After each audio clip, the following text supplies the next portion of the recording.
penyakit rasa ingin memiliki itu kalau tidak segera diobati akan melahirkan penyakit takut kehilangan.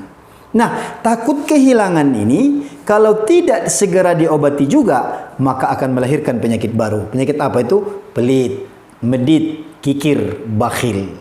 Jadi kalau kita balik Bapak Ibu, kenapa ada orang umat Rasulullah, seorang muslim yang mengaku beriman, kenapa ada yang pelit? Maka jawabannya adalah orang pelit itu saat dia merasa takut kehilangan. Kenapa ada orang merasa takut kehilangan? Karena dia merasa apa yang dia miliki hari ini, apa yang ada di tangannya adalah semata-mata miliknya. Makanya dia takut kehilangan, makanya dia pelit.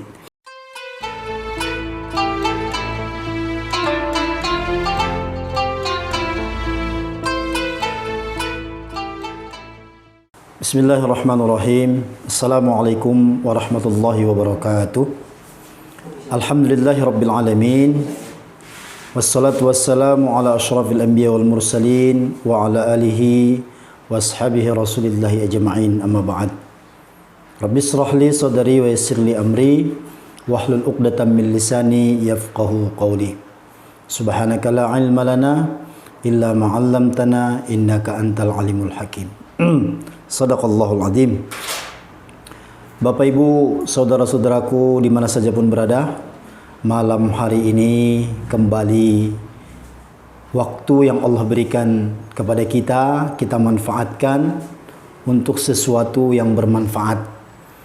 Kami kembali malam hari ini mengajak kepada Bapak Ibu, saudara-saudara di mana saja pun berada untuk meluangkan waktu kiranya untuk sejenak menyimak kajian kita, kajian yang kedua malam hari ini langsung dari studio Umiha Channel.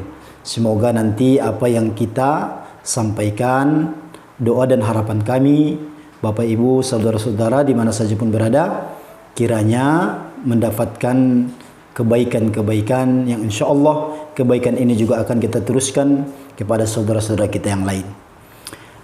Bapak Ibu yang dimuliakan Allah Subhanahu wa taala, ada salah satu sifat manusia. Sifat ini adalah sifat yang sangat mendasar. Hampir setiap manusia memiliki sifat ini, yaitu sifat rasa ingin memiliki. Jadi setiap manusia memiliki sifat rasa ingin memiliki. Sehingga ketika dia mempunyai apapun, maka dia mengatakan ini milik saya. Nanti ketika dia misalnya punya rumah, dia berkata ini rumah saya. Nanti dia punya mobil, ini mobil saya. Dia punya kendaraan yang lain, ini kendaraan saya. Bahkan kita seringkali tanpa kita sadari, ini istri saya, ini anak saya. Itu yang paling pasti. Ketika kita menisbatkan anak kita, itu anak kita. Kalau hanya sekedar ucapan, tentu insya Allah tidak ada masalah. Tetapi yang kita ingin bicarakan dalam kesempatan ini adalah bagaimana ucapan itu juga lahir dari sebuah, dari hati yang paling dalam. Sehingga kalau itu yang terjadi, maka punya konsekuensi yang lain. Sebab kita sangat memahami bahwa yang namanya apapun yang kita miliki di dunia ini, tentu kita sepakat itu bukan milik kita, tetapi semua milik Allah. Terus kita statusnya bagaimana? Statusnya kita tuh hanya sekedar diberikan Allah amanah. Maka kita semua, apapun yang kita miliki hari ini adalah semata-mata amanah dari Allah Subhanahu wa taala. Maka hal ini sebenarnya Nabi kita tercinta semenjak dulu sudah memprediksi gitu. Maka beliau mengucapkan dan bersabda, apa kata beliau? Yaqulul abdi hadza mali hadza mali. Maka hamba itu akan berkata, ini milik saya, ini milik saya, ini milik saya. Kadang-kadang bukan miliknya dikatakan miliknya begitu. Saya pernah ketemu dengan salah seorang, lalu kemudian beliau mengajak saya melihat ruko-rukonya, toko-tokonya. Yang saat itu saya ditunjukkan, wah ini Pak Ustadz, dari sini ke sana ini punya saya. Nanti kemudian saya tahu yang diunjukin sama dia itu ternyata bukan punya dia. Nah, tapi begitulah manusia memang. Nah, ini berbahaya hadirin Bapak Ibu yang dimuliakan Allah Subhanahu wa taala. Kalau virus ini, kalau penyakit ini, kalau perasaan ini, kalau sifat ini tidak segera diobati, kalau tidak buru-buru ditangani, maka nanti akan merembet kepada penyakit yang lain. Penyakit apa itu? Penyakit takut kehilangan. Nah, jadi itu kalau tidak buru-buru diobati, maka akan merembet kepada penyakit yang lain. Layaknya tumor dalam tubuh manusia. Kan kalau nggak segera diobati, bahkan kalau tumornya itu sudah ganas, mesti segera diamputasi begitu ya. Nah, demikian dengan hal ini. Ini adalah virus yang sangat mematikan. Tentu bukan tubuh kita, tetapi keimanan kita. Kebayang kalau kemudian nanti ada seorang hamba Allah yang betul-betul merasa itu miliknya, nanti dampaknya akan sangat fatal. Nah, ketika tidak segera diobati dan ditangani, akan melahirkan penyakit tadi. Penyakit rasa ingin memiliki itu kalau tidak segera diobati akan melahirkan penyakit takut kehilangan. Nah, takut kehilangan ini kalau tidak segera diobati juga, maka akan melahirkan penyakit baru. Penyakit apa itu? Pelit, medit, kikir, bakhil. Jadi kalau kita balik, Bapak Ibu, kenapa ada orang umat Rasulullah, seorang muslim yang mengaku beriman, kenapa ada yang pelit? Maka jawabannya adalah orang pelit itu saat dia merasa takut kehilangan. Kenapa ada orang merasa takut kehilangan? Karena dia merasa apa yang dia miliki hari ini, apa yang ada di tangannya adalah semata-mata miliknya. Makanya dia takut kehilangan, makanya dia pelit. Maka oleh karena itu Rasulullah SAW dalam lanjutan hadis tersebut menasihati kita semua. Apa kata beliau? Wa inna ma aktsaru malin illa min salas. Bapak Ibu, ternyata kata Rasulullah, ternyata yang menjadi milik kita seutuhnya itu hanya 3. Yang pertama apa kata beliau? Ma akalta fa'abna. Ini penting, nasihat yang sangat mahal. Jadi yang betul-betul menjadi milik kita, ini bukan kata Umiha Channel ini, tapi kata Rasulullah.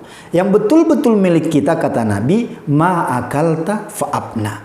Yaitu apa-apa yang kita makan fa'abna, sampai habis. Jadi makanan yang di lemari, yang di kulkas, makanan yang disediakan di meja makan, makanan yang di mana saja, kalau belum masuk ke dalam perut kita, itu belum kategori milik kita. Begitu pandangan Islam, begitu arahan Rasulullah SAW. Contoh begini Bapak Ibu, bukankah kita melihat kalau kita amati berapa banyak orang yang kemudian berada di sebuah rumah makan. Lalu rumah makan itu ada di pinggir jalan. Lalu kemudian orang tersebut memesan nasi. Lalu nasi sudah dihidangkan di hadapan matanya. Di hadapannya sudah dihidangkan, berikut dengan lauk pauknya. Begitu ingin menyantap makanan tersebut, ingin memasukkan makanan suapan pertama, qadarullah, terjadi musibah, kecelakaan, mobil truk nyerempet itu warung, sehingga orang yang tadinya mau makan, jangankan makan lagi, jangankan nasi masuk ke dalam perut, dalam mulut, malah kemudian itu orang menjadi meninggal. Jadi oleh karena itu, apa yang kita makan yang masuk ke dalam perut kita, itulah yang menjadi milik kita. Jadi makanan-makanan yang di luar itu belum tentu milik kita. Walaupun itu ada di hadapan kita, walaupun itu ada di kulkas kita, walaupun itu ada di lemari makan kita, tapi belum tentu milik kita. Jadi apa yang kita makan, fa'abna, sampai habis, itulah yang menjadi milik kita. Kemudian yang kedua kata Nabi, yang menjadi milik kamu itu kata Rasulullah, ma labista fa'ablaita. Yaitu apa yang kamu pakai sampai fa'abla. Fa'abla itu kalau bahasa kitanya sampai rusak lah ya, sampai rusak, sampai usang. Pakaian itu apa? Lingkupannya pakaian itu ya baju, celana, baju, jas, dan seterusnya. Jadi pakaian-pakaian kita yang mahal itu kata Rasulullah, yang menjadi milik kita itu yang kita pakai. Yang kita pakai aja. Dan itu pun durasinya ada. Jadi nggak selamanya itu jadi milik kita. Apa buktinya? Makanya nih, kalau kita punya batik, Bapak Ibu mungkin pernah beli batik sampai jutaan gitu harganya kan. Nah, tapi itu kan bisa kita pakai, ada jangka waktunya. sekian tahun itu batik yang mahal, nanti pada akhirnya akan berada di tempat yang lain. Bahkan kadang-kadang itu akan menjadi, kita letakkan di depan pintu, menjadi keset. Ya kalau sudah menjadi keset, yang ada di sana hanya kotoran. Jadi kata Rasulullah, apa yang kita pakai itulah sampai kemudian rusak, itulah yang menjadi milik kita. Dan pakaian-pakaian yang di lemari itu, batik-batik yang mahal yang kita gantungkan itu juga belum tentu menjadi milik kita. Jadi betul-betul yang menjadi milik kita itu apa yang kita pakai.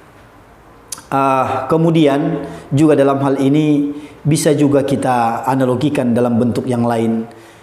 Misalnya kalau kita misalnya punya kendaraan, punya rumah yang sifatnya kita pakai, dan itu kita menjadi milik kita sampai abla, sampai usang, sampai rusak. Kemudian yang ketiga kata Rasulullah SAW, ma tasaddaqta ma a'taita wa tasaddaqta fa abqa. Tetapi kata Nabi, apa yang kamu sedekahkan, apa yang kamu berikan pernah kepada orang lain, walaupun itu berapa jumlahnya, tapi kata Rasulullah, fa'abqa, itulah yang menjadi milikmu selama-lamanya ketika Anda di dunia sampai nanti bertemu dengan Allah Subhanahu wa taala. Apa yang pernah kita berikan kepada orang lain, apa yang pernah kita sedekahkan, fa'abqa, itulah yang abadi hadirin. Maka oleh karena itu, lewat bisyarah, lewat tuntunan, lewat nasihat Rasulullah SAW, kini kita menjadi paham dan mengerti apa sebenarnya yang menjadi milik kita. Tetapi milik di sini maksudnya betul-betul menjadi milik kita, tidak hanya ketika di dunia, tapi nanti sampai kita di yaumil kiamah itu menjadi milik kita semua. Jadi apa yang kita sedekahkan, apa yang kita pernah berikan kepada orang lain, itulah yang menjadi milik kita. Maka oleh karena itu, selayaknya lah orang-orang yang kembali dijuluki Rasulullah sebagai orang yang cerdas, yang tentu dia tidak mau nanti ketika kembali ke kampung yang sejati, ke kampung akhirat, mereka dalam keadaan merugi. Maka kita, mumpung ada waktu, kita persiapkan apa yang menjadi milik kita nanti, dengan berbanyak-banyak kita bersedekah, membantu orang lain, membantu saudara-saudara kita yang membutuhkan, apapun itu namanya. Tetapi dalam hal ini mungkin ada satu arahan yang perlu kita perhatikan, di mana prioritas sedekah yang kita berikan itu mestinya memang selayaknya di tempat-tempat yang tempat itu sedekah kita itu menjadi produktif. Jadi mengalir terus. Kalau bahasa lainnya adalah, kalau kita ingin umur panjang, maka ketika kita hidup banyak-banyaklah bermanfaat bagi yang lain, sehingga walaupun nanti jasad kita sudah di alam barzakh, nama kita masih disebut orang. Ini dulu yang beli Pak Haji ini dulu yang mewakafkan Pak Haji ini. Bukankah semua fakta-fakta yang ada di hadapan mata kita tentang kematian, berapa ribu kali kita melihat jenazah, berapa ribu kali kita takziah, mestinya ini lebih dari cukup menjadi nasihat bagi kita. Mata kepala kita ini melihat dengan langsung setiap saudara kita yang kita antar ke makam, ke pekuburan, kita lihat langsung dengan mata kepala kita. Sekaya apapun orang itu, pasti tidak ada yang pernah ikut ke dalam kubur. Maka oleh karena itu Nabi mengatakan, wa kafa bil mauti wa'izah, cukuplah kematian nasihat. Apa maksudnya ini?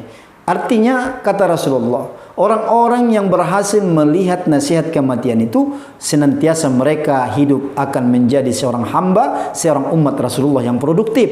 Produktif bermakna di sini yang dia masa hidup, kesempatan yang Allah berikan itu dia mampu pergunakan untuk mengumpulkan bekal, bekalnya nanti ketika dia pulang ke kampung akhirat. Itulah yang kemudian yang menjadikan kita semua sampai hari ini berjuang di jalan dakwah ini.